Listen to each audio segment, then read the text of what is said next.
उत्तर प्रदेश की राजनीति में एक बार फिर से हलचल तेज हो गई है। बीएसपी सुप्रीमो मायावती ने एक्स पर अपने पोस्ट में समाजवादी पार्टी पर बड़ा हमला बोला है। उन्होंने एसपी पर संकीर्ण राजनीति करने और दलितों बहुजनों के अधिकारों की अनदेखी करने का गंभीर आरोप लगाया है। इतना ही नहीं, मायावती ने समाजवादी पार्टी को कांग्रेस और बीजेपी की तरह बता दिया और जनता से सपा से सावधान रहने की अपील कर दी। बहुजन समाज पार्टी की मुखिया मायावती ने एक्स पर एक विस्तृत पोस्ट साझा कर समाजवादी पार्टी की नीयत और नीतियों पर सवाल खड़े किए हैं। उन्होंने लिखा कि कांग्रेस, भाजपा आदि की तरह सपा भी बहुजनों में से खासकर दलितों को उनका संवैधानिक हक देने और उन्हें मुख्य धारा से जोड़ने के प्रति न तो इच्छा शक्ति रखती है, न ही सहानुभूति। ये पार्टियां सिर्फ वोट बैंक की राजनीति करती हैं।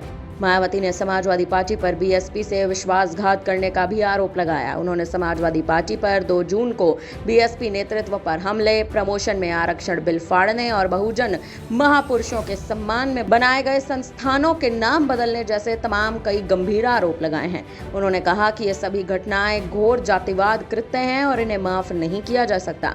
मायावती ने आगे कहा कि बीएसपी जातिवादी व्यवस्था को खत्म करके समतामूलक समाज के निर्माण में काफी हद तक सफल रही है, लेकिन सपा जैसी पार्टियां इसे बिगाड़ने में लगी हुई हैं।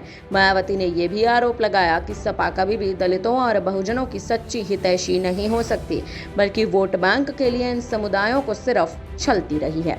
मायावती के इस बयान से यह स्पष्ट हो गया है कि बीएसपी अब अकेले ही चुनाव मैदान में लड़ने की तैयारी कर रही है। अब देखना यह होगा कि इस सियासी हमले पर समाजवादी पार्टी की तरफ से आखिर क्या जवाब आता है, क्या प्रतिक्रिया आती है। क्या मायावती का यह आक्रामक रुख दलित वोट बैंक को फिर से बीएसपी के पक्ष में मोड़ पाएगा और क्या यूपी की सियासत एक बार फिर से तिकोने मुकाबले की ओर बढ़ेगी। फिलहाल इस पर आप क्या कहेंगे, आप हमें अपनी राय कमेंट करके जरूर दें। तमाम इसी प्रकार की खबरों के लिए बने रहिए हमारे साथ, देखते रहिए न्यूज़ इंडिया।